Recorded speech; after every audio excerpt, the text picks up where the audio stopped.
je me suis rendu compte qu'il y avait beaucoup de cas dans notre pays de faux médecins. Vous avez déjà entendu parler de ça? Oui. Des faux médecins. Ah non, je ne savais pas qu'il y en avait autant. Des hommes, des femmes qui ont exercé pendant des mois, des années. Pendant des années dans leur cabinet médical, pire, en hôpital. Certains même ont dirigé des opérations chirurgicales. Des faux médecins, des gens qui ont fait une demi-année de médecine et puis qui n'ont rien de plus. Vous vous rendez compte? Il a fallu ensuite, bien entendu, ils ont été arrêtés, condamnés, ils sont en prison. Pourquoi? Parce qu'ils ont mis en danger la vie de personnes, de par leur manque de formation. Et donc c'est important. J'ignorais que ce phénomène était si important aujourd'hui, au XXIe siècle. Et figurez-vous que ça ne date pas d'hier, parce que, eh bien, un certain Grégoire le Grand, je ne vous demande pas de retenir son nom, c'était un pasteur qui a vécu il y a 15 siècles, au VIe siècle. Il était pasteur de l'église de Rome. D'accord? Eh bien, voici ce qu'il disait. Alors j'ai mis une partie de la citation, mais la citation complète, je vais vous la lire. Personne, écrivait-il, n'a la prétention d'enseigner un art sans l'avoir appris par une étude soutenue. Dès lors, se charger sans formation du magistère pastoral, quelle témérité! C'est l'art des arts que le gouvernement des âmes. Ignorerait-on que les blessures de l'esprit sont plus secrètes que des blessures aux entrailles?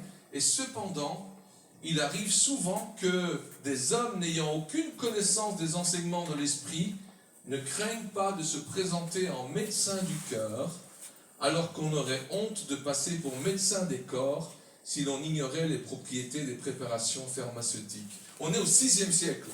Vous vous rendez compte que la médecine n'est pas encore très évoluée à l'époque, hein? Ok? Et pourtant, Grégoire le Grand, le pasteur de l'église de Rome, nous dit, est-ce que vous confierez votre corps à des personnes qui n'ont aucune étude, qui n'ont pas étudié le fonctionnement du corps humain, qui ne connaissent rien aux préparations pharmaceutiques? Non. Et pourtant, il y a des personnes qui n'ont jamais reçu de formation biblique et qui, eh bien, se prétendent médecins des cœurs, médecins de l'âme. Et là, Grégoire dit, mais c'est pas normal. C'est pas normal. On devrait être plus exigeant encore. Pourquoi? Parce que la médecine de l'âme, la médecine du cœur, si on pourrait dire, parler de médecine, c'est pas de la médecine, on le sait bien. C'est le Seigneur, le grand médecin. Mais c'est tellement plus complexe. Dans l'Église, et c'est à cela que Grégoire le Grand voulait en venir, dans l'Église, pour servir le Seigneur, nous avons besoin de formation. Nous avons besoin d'être formés. Nous avons besoin d'être formés. Souvent, j'entends une objection, et peut-être que vous êtes en train de la formuler dans votre esprit à l'heure actuelle, au moment où je vous parle. J'entends l'objection suivante, et surtout dans nos églises de Pentecôte. J'entends l'objection qui met en avant l'un des rôles du Saint-Esprit. Et en effet, lorsque le Saint-Esprit remplit le cœur, la vie d'un disciple de Christ, qu'est-ce qu'il fait? Il l'équipe de ses dons, n'est-ce pas?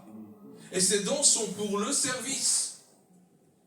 Il le qualifie, et même si la personne n'a aucune qualification particulière, même si ses talents sont limités, eh bien, il lui donne des dons spirituels pour pouvoir lui permettre de servir. Et c'est extraordinaire parce que, du coup, la gloire n'en revient pas aux hommes, mais elle revient à Dieu qui équipe, qui qualifie, n'est-ce pas? Et c'est vrai, on le croit. En plus, les premiers prédicateurs de l'évangile, les 12 disciples, eh bien, le texte biblique nous dit, les évangiles nous disent que c'était des hommes, pour la plupart, sans instruction, des pécheurs. Et voyez comment ils ont bouleversé le monde. Voyez comment ils ont annoncé l'évangile. Voyez l'apôtre Pierre, simple pécheur.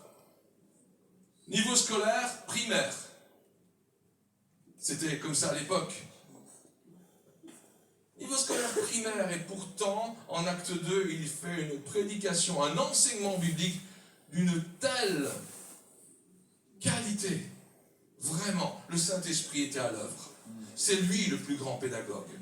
On ne peut pas nier cela. Alors certains me disent, mais pourquoi faudrait-il que je me forme? Il me suffit d'être rempli du Saint-Esprit, d'être équipé par le Saint-Esprit, et d'aller, et le Saint-Esprit va remplir ma bouche. Est-ce aussi simple? Je vous propose de répondre à cette question, tout en voyant ensemble quelles sont les raisons qui justifient que nous nous formions pour servir Dieu. Quelles sont les raisons dans la Bible? On va prendre la Bible, on va l'ouvrir, et je vais vous donner au moins 2 raisons. Si j'avais eu toute la journée, je vous en aurais donné 10. Mais je pense que là, vous en aurez eu assez. Hein. Je ne veux pas être comme Éticus que quelqu'un tombe par la fenêtre. Vous savez, quand Paul parlait, il parlait tellement longtemps. Non, je vais me limiter. Non, genre, le pasteur Jean-Jacques m'a dit 1h30 maximum. Ah, c'est pas ça? C'est pas ça que tu as dit? Okay. Non, je vais me limiter. Prenons ensemble la première raison. Allez, on prend ce texte biblique dans l'évangile de Matthieu, chapitre 13, versets 44 à 46. On le lit ensemble.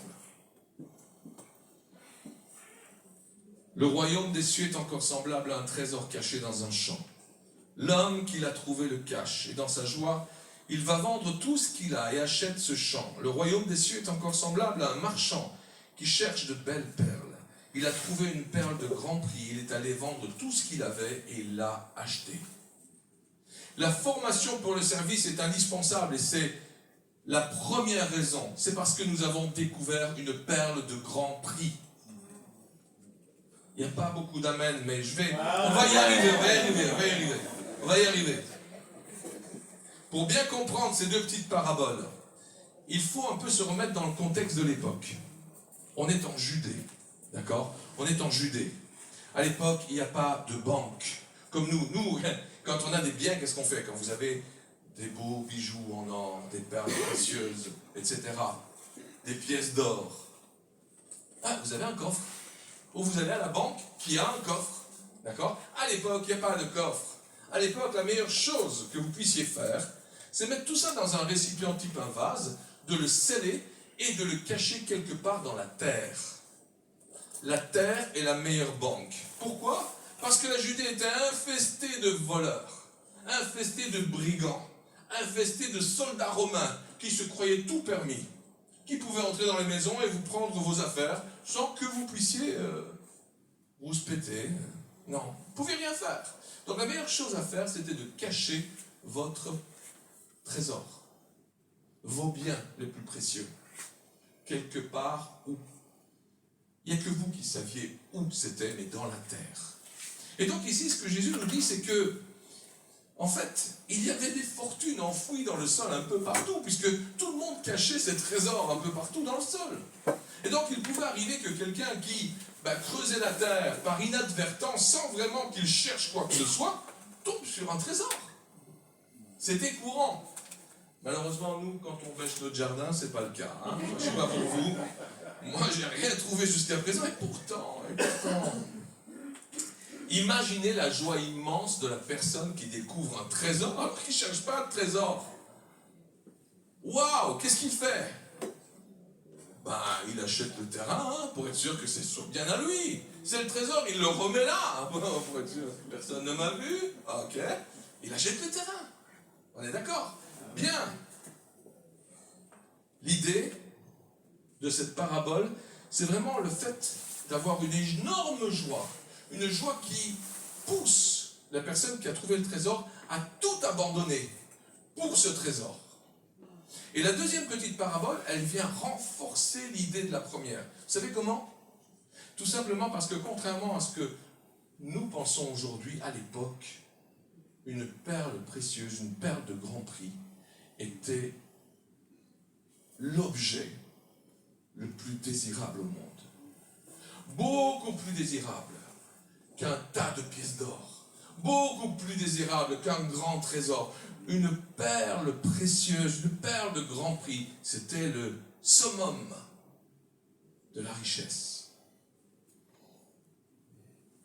Vous l'aurez compris, ces petites paraboles mettent en avant donc la joie et l'abandon de l'homme, de la femme qui découvre l'évangile, qui répond avec foi à la grâce de Dieu, qui s'engage totalement envers Jésus-Christ, un homme, une femme qui devient disciple de Christ. C'est cela qui est symbolisé par ces deux petites paraboles. Qu'est-ce qu'il fait, le disciple de Christ? Eh bien, à partir de là, toute sa vie sera désormais orientée vers le Seigneur. Jusque-là, il lui tournait le dos. Jusque-là, il faisait ce qu'il voulait. Désormais, il est orienté vers le Seigneur. Il ne le quitte pas des yeux. Il ne le quitte pas d'une semelle.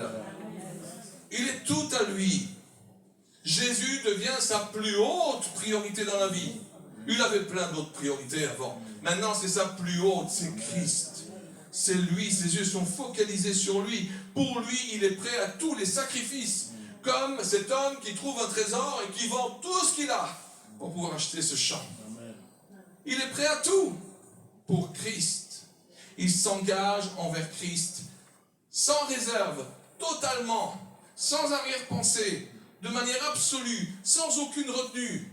C'est-à-dire pas, je garde quand même 20% pour moi, Seigneur, hein, et je te donne 60%. Ah, parce qu'en plus, il ne s'est pas calculé. 20 plus 60, ça fait 80. Non. 100% pour le Seigneur. 100%, sans retenue, totalement. Pour Jésus, il abandonne tout. Il abandonne tous les objectifs qu'il avait. Il abandonne toutes les ambitions qu'il avait. Je veux être ceci, je veux être cela. Jean-Jacques, mon fils Timothée, il voulait être avocat. Il voulait gagner beaucoup d'argent. Il voulait être riche. Et quand il a rencontré Jésus, il a tout abandonné. Il a dit, la vie ne vaut pas la peine d'être vécue si ce n'est au service total de Jésus-Christ. Il avait 19 ans. Il abandonne ses habitudes. Certaines de ses habitudes, ses mauvaises habitudes. Il abandonne certaines de ses valeurs pour obéir uniquement désormais à son nouveau maître. Exclusivement à lui. Plus rien d'autre que Christ n'a d'importance dans sa vie. C'est ça que nous disent ces deux paraboles. C'est ça qu'avait vécu l'apôtre Paul. Regardez dans ce beau texte. En Philippiens 3, 5 à 9, il est en prison, il est en maison surveillée à Rome. Il paye de sa vie son témoignage de l'évangile. Voyez ce qu'il écrit. C'est son témoignage. Je suis israélite, de naissance, de la tribu de Benjamin, hébreu, descendant d'hébreu. Je pratiquais la loi juive en bon pharisien. J'étais si fanatique que je persécutais l'Église. En ce qui concerne la vie juste, prescrite par la loi, j'étais irréprochable. Mais ces qualités que je regardais comme un gain, je les considère maintenant comme une perte à cause du Christ. Tout est une perte. Et je considère même toute chose comme une perte en comparaison de ce bien suprême, connaître Jésus-Christ, mon Seigneur, pour qui je me suis privé de tout avantage personnel. Je considère tout cela comme des déchets, afin de gagner le Christ et d'être parfaitement uni à lui. Vous voyez cette expérience-là? Il a trouvé la perle de grand prix. Et plus rien d'autre, ne lui parlez pas de rien, plus rien n'a d'importance. Plus rien. Il a trouvé la perle de grand prix. Pour pouvoir suivre Jésus-Christ, il est indispensable de le connaître. Il est indispensable de plonger sans réserve dans la connaissance de ce maître que nous voulons suivre. Comment pourriez-vous le suivre si vous n'apprenez pas à le connaître? Comment pourriez-vous lui ressembler en tant que disciple si vous n'apprenez pas à le connaître intimement? Comment pourrions-nous le suivre si nous ne plongeons pas profondément dans l'Écriture sainte, dans la Bible? Toute la Bible nous parle de Christ. L'Ancien Testament est centré sur Christ. Le Nouveau Testament est centré sur Christ. Toute la Bible est centrée sur Jésus. Et le Saint-Esprit qui a inspiré cette Écriture sainte, tous ces livres de ces différents auteurs, qui a préservé cette Écriture pendant des siècles et des siècles, 2 millénaires, et même plus si on considère l'Ancien Testament, et qui a fait en sorte que nous puissions la voir aujourd'hui. Nous puissions la voir sous tous les formats, disponibles, tellement bon marché, qu'on en a plein de versions, que nous ayons la possibilité de lire, sans contrainte, désire illuminer notre cœur, désire illuminer notre intelligence, afin que nous puissions le connaître toujours plus, connaître Christ toujours plus. C'est ainsi que pour pouvoir suivre et servir Jésus-Christ, nous ne pouvons pas nous passer d'étudier l'Écriture. Et pour pouvoir la comprendre, il nous faut connaître le contexte dans lequel ces écrits ont eu lieu.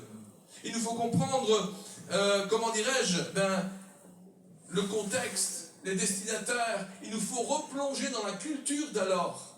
Parce que le but, ce n'est pas de faire dire à la Bible ce que nous voulons qu'elle dise, mais c'est de comprendre ce que Dieu veut nous dire. Il faut l'interpréter correctement. Il faut la comprendre pour la vivre concrètement et pour pouvoir l'enseigner à d'autres. Ah, mais je ne suis pas un enseignant. Si, vous êtes tous des enseignants. Nous enseignons par notre vie. Par notre vie, nous enseignons tous ceux qui nous entourent. Nous ne pouvons pas ignorer toute la réflexion que de nombreux disciples de Christ depuis 2000 ans, inspirés par le Saint-Esprit, ont mis par écrit. On ne peut pas ignorer cela. Nous avons besoin de formation. Une formation biblique en vue du service qui a pour objectif d'approfondir notre communion avec Jésus-Christ. C'est pourquoi, dans l'esprit de nos deux petites paraboles de tout à l'heure, pour suivre cette formation, nous devrions être prêts à nous investir. Investir tout ce que nous avons, comme cet homme qui trouve la perle de grand prix. Christ est la perle de grand prix. Investir notre temps, investir nos moyens, à être prêt à tous les sacrifices pour pouvoir suivre une formation qui nous permette de le connaître davantage. Davantage, encore et encore. Qui a dit que la formation ne coûterait rien?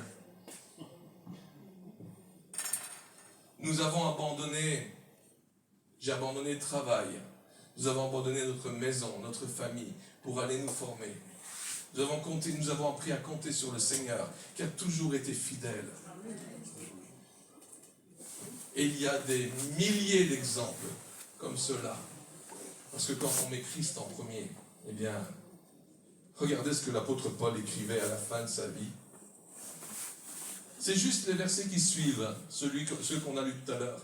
Mon but est de le connaître, lui ainsi que la puissance de sa résurrection et la communion de ses souffrances, en devenant conforme à lui dans sa mort pour parvenir, si possible, à la résurrection d'entre les morts. Lui qui avait eu des révélations extraordinaires, lui qui avait vécu avec le Seigneur, une étude tellement approfondie de sa parole, lui qui avait une communion avec Christ formidable, enviable, nous dit, mon but est de le connaître. Mon objectif, je n'ai pas fini. J'ai pas fini. En fait, nous allons passer l'éternité à connaître Dieu, à connaître Christ. Mais nous devons commencer maintenant, ici-bas, à tendre vers cette connaissance. Oui, le Saint-Esprit nous remplit, nous équipe et nous qualifie. J'en reviens à l'objection de tout à l'heure. Oui, le Saint-Esprit nous équipe, nous qualifie, mais il ne nous encourage pas à la paresse. Non. Au contraire, il nous pousse à plonger corps et âme dans l'étude de la parole de Dieu. Il nous motive à cela. D'ailleurs, rappelez-vous, lorsque vous avez rencontré le Seigneur, lorsque vous avez vécu ce changement, cette nouvelle naissance, lorsque le feu du Saint-Esprit brûlait en vous, vous aviez envie de dévorer la Bible. N'est-ce pas? N'est-ce pas? Et oui, après ça se calme, malheureusement. Parce que c'est une bonne maladie, ça.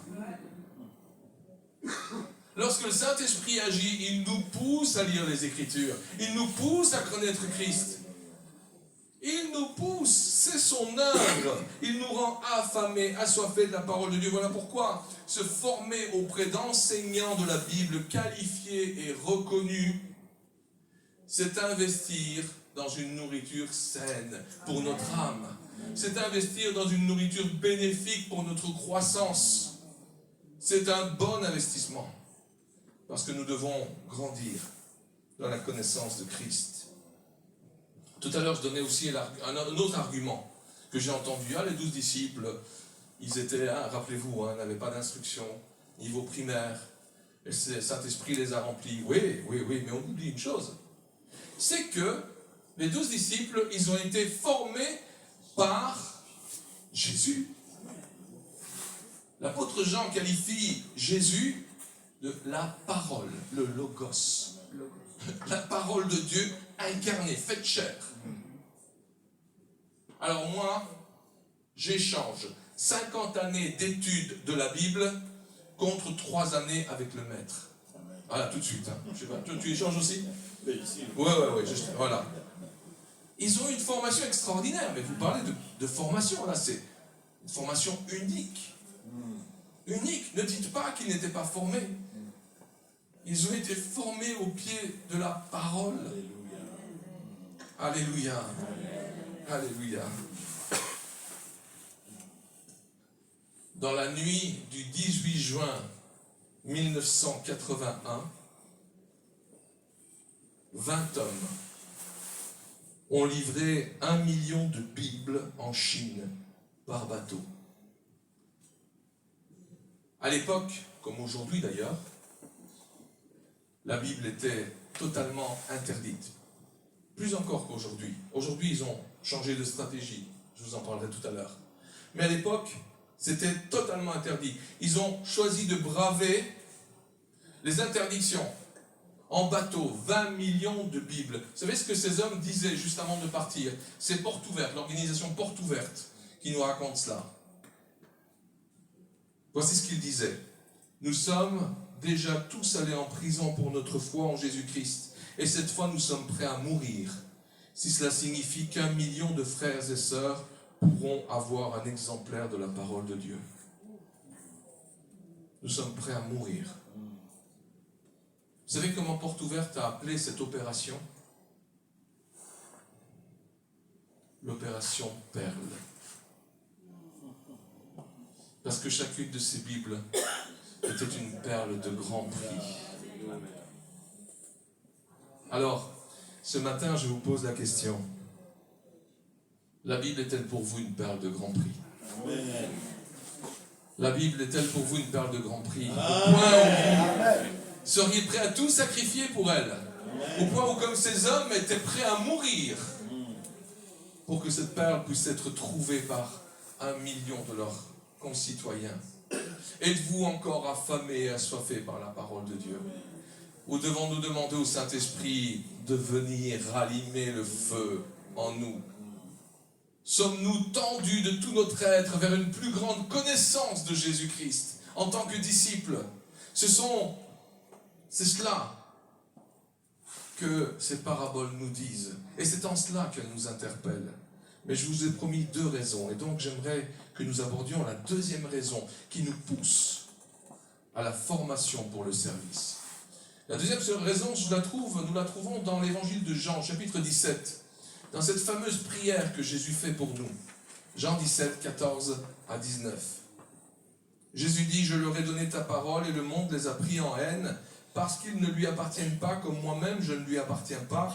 Je ne te demande pas de les retirer du monde mais de les préserver du diable. Ils n'appartiennent pas au monde comme moi-même je ne lui appartiens pas. Consacre-les par la vérité. Ta parole est la vérité.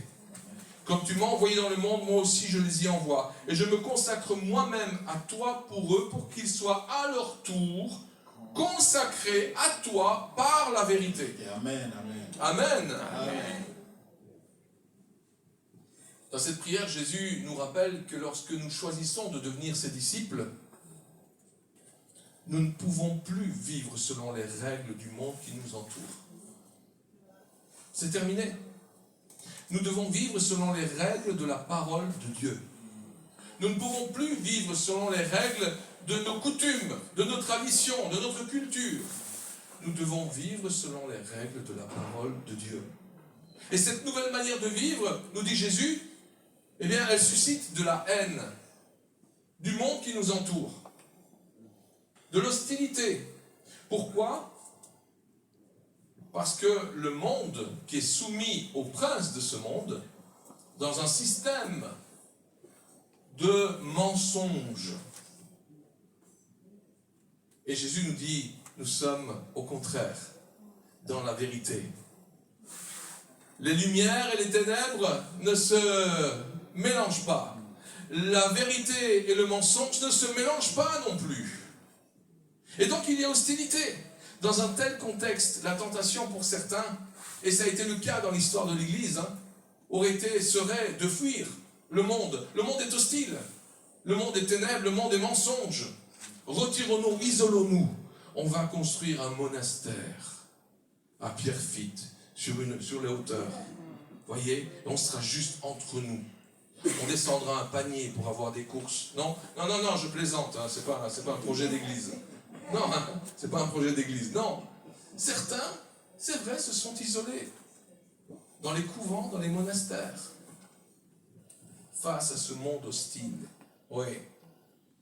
Mais non, nous dit Jésus, ce n'est pas ce que je veux. Moi, je veux que vous soyez, que vous restiez dans le monde. Parce que vous avez des combats à livrer dans le monde. Parce que vous avez des victoires à remporter dans le monde. J'ai vaincu le monde, dit Jésus. Et cette victoire, elle est pour vous. Et je vous donne une mission. Et cette mission, c'est d'annoncer cet évangile. Cette perle de grand prix, vous devez la partager. Consacre-les par la vérité. La solution consiste à demander au Père Céleste de nous protéger des stratégies que le prince de ce monde met en œuvre pour nous éloigner de Dieu, pour tenter de nous soumettre à sa volonté. C'est ce que Jésus dit, protège-les, consacre-les. Cette protection nous est acquise si nous nous consacrons au Seigneur. Si nous cherchons cette relation de proximité avec Dieu, si nous entretenons cette relation d'intimité avec le Seigneur jour après jour, alors nous serons protégés. Nous serons et nous demeurerons en Christ, c'est-à-dire dans la vérité. Parce que Jésus a dit, je suis la vérité.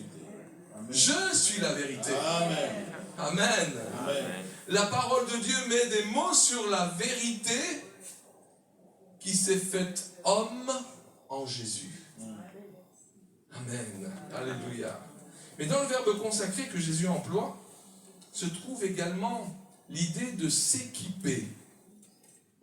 Pas seulement d'être protégé de l'influence du malin, le père du mensonge, mais aussi de s'équiper avec les qualités de cœur, avec les qualités d'esprit, avec les qualités de caractère que le Seigneur a manifestées et qui sont indispensables pour la mission que nous avons. Comment pourrions-nous être témoins de Christ si nous ne reflétons pas Christ, si nous ne montrons pas Christ, si nous ne démontrons pas le caractère de Christ par le Saint-Esprit? L'équipement dont nous avons besoin consiste à demeurer dans la vérité de la parole de Dieu, en la mettant en pratique pour toujours plus ressembler à celui que nous aimons, à celui que nous suivons, à celui que nous appelons Seigneur. C'est ce qu'enseignait l'apôtre Paul. Regardez ce qu'il dit aux Éphésiens. Il écrit aux Éphésiens, alors je prends juste une partie du texte. C'est pourquoi prenez toutes les armes de Dieu afin de pouvoir résister dans le mauvais jour et tenir ferme après avoir tout surmonté. Il y a donc un combat, je le disais tout à l'heure.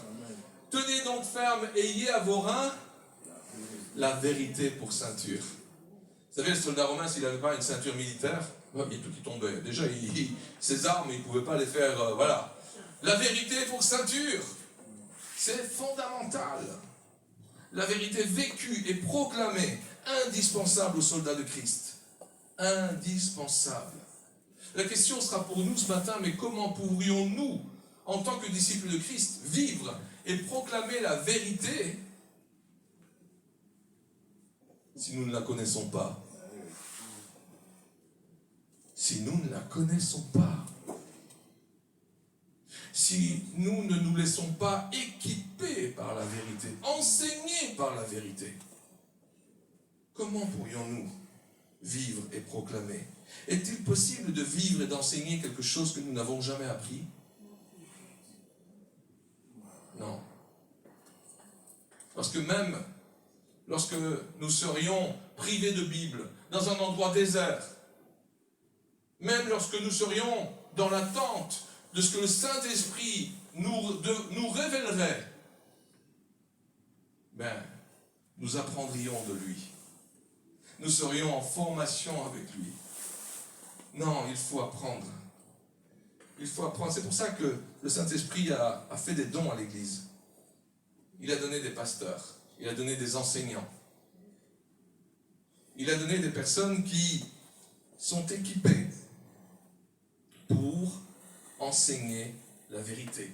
Pour faire en sorte que les disciples de Christ ne demeurent pas dans l'ignorance de la vérité. Pour qu'ils soient consacrés dans la vérité.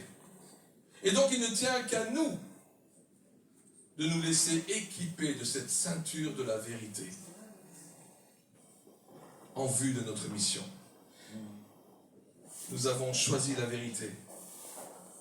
En choisissant la vérité, nous avons également choisi de nous extraire de ce monde. Et donc, nous avons choisi de ne plus mettre de confiance dans tout ce que le père du mensonge dit.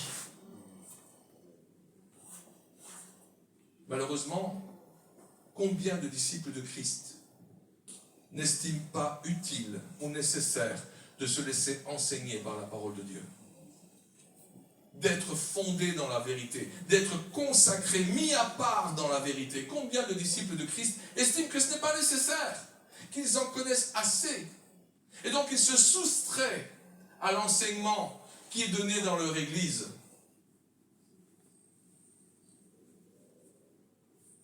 Et en faisant cela, ils laissent toute la place au père du mensonge. Parce que nous sommes dans le monde. Et le monde n'a de cesse de vouloir nous enseigner. Le monde n'a de cesse de vouloir nous former. Le monde n'a de cesse de vouloir nous manipuler. Le monde et le père du mensonge n'a de cesse de vouloir influencer nos pensées, changer notre manière de voir les choses, la vie, le monde, Dieu.